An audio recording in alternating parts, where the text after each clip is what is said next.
Praise the lord. Hallelujah. Good morning. క్రీస్తునందు ప్రియులారా, ఈరోజు దేవుని వాగ్దానము కీర్తనల గ్రంథము 37వ కీర్తన 5వ వచనము. నీ మార్గమును యెహోవాకు అప్పగింపుము, నీవు ఆయనను నమ్ముకొనుము, ఆయన నీ కార్యము నెరవేర్చును. ప్రియులారా, మన మార్గమును యెహోవాకు అప్పగించుకోవాలి. అంటే మన ఆలోచనలు, మన తలంపులన్నీ కూడా దేవునికి మనవి చేసుకోవాలి. ఎప్పుడైతే నీవు ఆయన యందు విశ్వాసం ఉంచుతావో తప్పకుండా ఆయన నీ కార్యము నెరవేరుస్తాడు. అవును.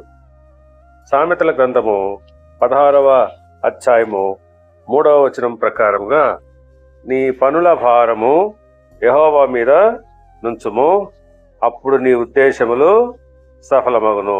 అవును, నిజమే. మన పనుల భారం అంతా కూడా యెహోవా పైన ఉంచాలి.